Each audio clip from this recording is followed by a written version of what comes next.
Welcome to Sew Very Easy. My name is Laura and welcome to number 2 installment of Taming Your Tension. Now the thread we're going to use today is going to be Razzle Dazzle by Superior Threads, and it is definitely a thicker thread, and when you look at it you will see how thick it is. If you compare it to a regular thread, it is very big. The thing is, it's not made to be used from the top of your machine. It's made to be used in the bottom in your bobbin. And boy, does that open up a whole load of possibilities. The thing you have to remember is if you are using your bobbin as your main thread, you need to turn your quilt upside down, or whatever project you're working on, you're going to have to turn it upside down. So your top thread is going to be on the back, and when you turn it over, you're going to be able to see the beautiful stitching from the Razzle Dazzle thread. Sort of a surprise project when you get done with it. So a couple of things that you're going to need is a couple of little pieces of fabric, because we're going to make these little coasters or mug rugs. Then I'm going to show you how to make a wine bottle cover, and that'll go great with the coasters. It will make a really nice gift to give for someone who likes to drink white wine. The other thing you're going to need is this Soft and Stable, and you are going to use that for the coasters. You're also going to use it for the wine bottle holder, and that will help stabilize the things, and it will keep its shape, and it'll turn out really, really nice. Now, if you're following along with Superior Threads University, this is course 101. But if not, you can still follow along and you can use any thread for this project. So the first thing that we're going to do is we have to make sure that we can adjust the tension on your machine. Very easy to do. Start with a little quilt sandwich, do a ruler and put some markings on it. 0, 1, 2, 3, all the way down to 10. And this is how you're going to figure out the tension on your machine. Put an all-purpose thread on the top of your machine. On the bottom, you are going to have the bobbin, which has been spooled with the Razzle Dazzle, and you're going to put it in just like you normally do any other thread. And you are going to start your tension at 0. And you're going to start at the 0 mark. From 0 to 1, leave the tension to 1. And then from 1 to 2, you change your tension to 1. Then you go to 2 and you go to 3. So you're stitching, every inch is going to be a different tension. When you get down to the bottom, well, you'll either have broken the thread or you're going to run off the quilt sandwich. Both are fine, because when you turn it over, you're going to be able to compare your stitching to see which stitching your machine likes best. And what you are looking for is an equal pull, so that the bottom thread you do not see on the top, and the top thread you do not see on the bottom. They should be equal. So what's happening is the pull is equal from the top to the bottom, and that way they end up equally in the middle of your quilt. And by doing the 0 to 10 method, it works great. Now, I already did a sample on my machine, and here was the top thread, and I went from 0 to 10. And I was able to find that my machine liked a 5.4 on that, and thereabouts. And I could tell by turning it over, and I could see neither the top nor the back on either sides, and I marked that. So I'm able to refer back to it. And I mark up these quilt sandwiches. It says Razzle Dazzle on it. I circle everything that I need to do. Now I did a free motion stitch. With the free motion stitch, again, I started with 0 and I did a loop, and that loop was 0. I did a loop to 1. I did a loop to 2, all the way down to 10. When I turned it over, then I was able to see the proper tension that I'm going to use. And it was not the same tension as the straight stitch. So this is a good reference to have, and before you start your project, whatever stitch you're going to use, do this, and that way you know for sure that that stitch is going to be proper on the machine. So let's get started by making these little coasters and this wine bottle holder, because it definitely will be a great little gift to put in your gift-giving stash. And you might be tempted to make one for yourself too, because it will really be quick and easy. So let's get started. So let's talk about what materials you're going to need to start this project. The first thing I do want to mention is good needles. When you use a decorative thread, it is so important to use good needles. The next thing is we're going to need fabric to make these coasters. Now I've used this fabric from Timeless Treasures called Hatched, and I've chosen in this beautiful purple color. To me, it makes me think of wine.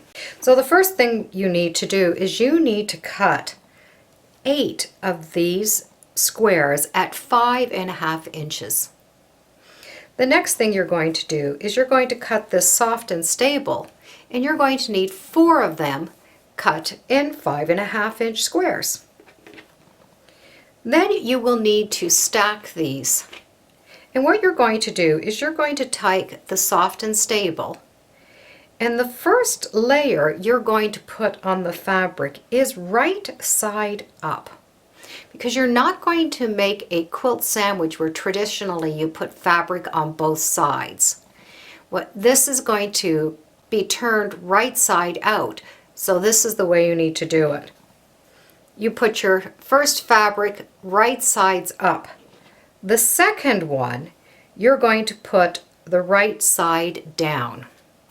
So you're going to have your batting, your first layer up, and your second layer down. The next thing you're going to do is you're just going to use a spool, and you're going to round all of the edges, and you can just use a magic marker for this. And you need to make 4 of these little quilt sandwiches. The next thing you're going to do is you're going to pin the layers together, and you're going to stitch all the way around and leave a 2-inch opening here, because you need to turn them right sides out.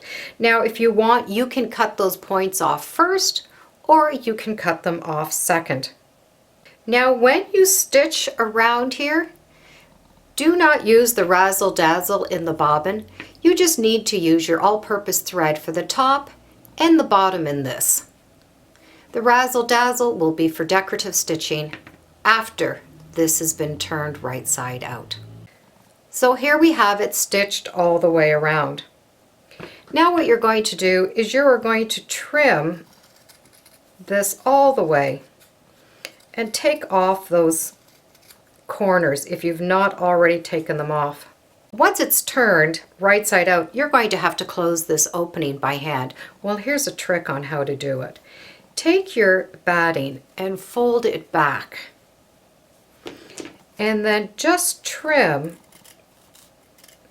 off that piece. So when you turn it, it's not going to fight with your hand stitching. So once you have it stitched and you have that opening done, it seems a little stiff, but it's not that hard to turn right side out.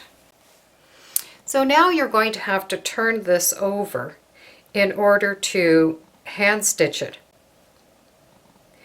But because you've cut a little bit off, you're able just to take this, fold it over, and then this will come up and match it very easily. You're not going to have to try to turn over that extra piece because it's not there. And then just hand stitch this closed, and we're ready for the next step. Now what we're going to do is we're going to transfer a mark here so that we can do the quilting.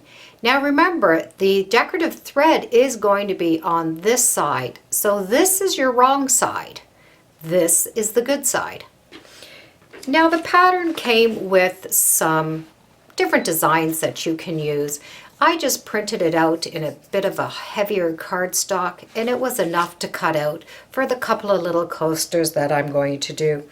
And I placed them on, and I traced them with a pencil that's going to come off with a little bit of water. So we have the razzle dazzle in the bobbin, and it's threaded the way you normally would thread your machine.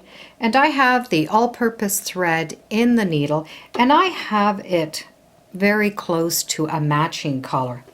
And the very first thing that you're going to want to do is you're going to want to bring up that bottom thread to the top. If you put your needle down, pull it back up, and you can just grab a top of this thread, and if you tug just a little bit, you'll see that that loop has come up, and you're able to pull that thread to the top. Now it's very important that you have that thread to the top, because if not, it will get all tangled up at your quilting. So to start with, put your needle down exactly where you came up, and we're able to free motion this now. Now the stitches do look nicer if they're a little bit bigger. It shows the glitter a little bit more. All right, now let's do the matching wine cover.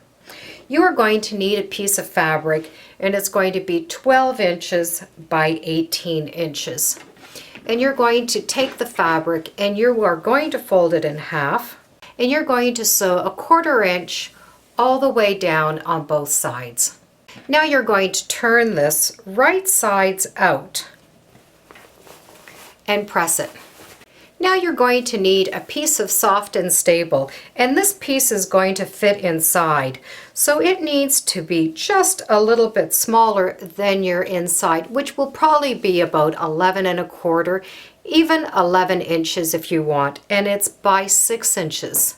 So it needs to slide right in here, and it's going to fit right up into the fold. So there, it's inside. Now you need to stitch right along the bottom of that soft and stable, and you will be using regular thread for that stitch, and that's just to hold that batting right into place until you quilt it. Now the best part is you get to razzle dazzle this. So my design has been drawn on. Now I'm going to take it to the machine and I'm going to razzle dazzle this. So there's the back and there's the front. Now if you're having problems pulling this thread to the back side, just put it in a large needle and pull the thread through. Now from the bottom of the batting, you need to cut to 1.5 inches. So the next thing you're going to do is you're going to take the edges and you're going to just bring them right inside on both edges and bring them over. Thread a nice strong needle with very strong thread, and if you do not have a strong thread, double up on your thread to make it strong, because you're going to sew a row all the way along the edge. And you are going to be gathering this up because this becomes the bottom of the wine bottle. So I have the running stitch all the way along the edge, and just leave the ends because you're going to pull and gather that after you sew the side seams. And with your regular thread, you are going to stitch from one end all the way to the other. Now do not catch your threads that you need to pull. You just need to stitch this closed and make sure the right sides are together. So there's my 1/4 inch seam to completely enclose this. Now press this flat and you just need to turn this right sides out. Now you're able to take this thread and pull it so that you gather the bottom. Now the bottom is not going to gather all the way up tight like this. There will be an opening in the center, because if there's too much fabric in the center, the bottle will tip over, so you need as flat of a surface as you can. And just tie your knot. So there we have it. It is a sleeve for the wine bottle, and it will help keep the wine chilled. Now these alone would have made a very nice gift, but if you pair them with the cover, then you have even a nicer gift. So let's just do a quick recap on the things that we needed to know. First of all, with the Razzle Dazzle thread, it is definitely a lot thicker. It is for the bobbin. The second thing is increase the stitch length, because that way you'll be able to get that full effect of the Razzle Dazzle thread. You'll get that shine. Now that is standard for any of these type of heavy threads that you are going to use in your bobbin. Always make sure that you do a test sample so that you will always have it before you start your project, and keep them. Find a binder, keep them in them. I happen to have this, and I'm going to keep it all together so that I can refer back to it. You'll be able to use this with any of the threads that you are going to be able to put in your bobbin, so keep that in mind. I could really see this thread with a beautiful Christmas quilt or Christmas table runner. Maybe that should be next to go with this. I'll put a link in the description of all the things that I used today. And I'm so glad you could join me today on Sew Very Easy. Feel free to subscribe and come on back, and let's see what we're sewing next time in the sewing room. Bye for now.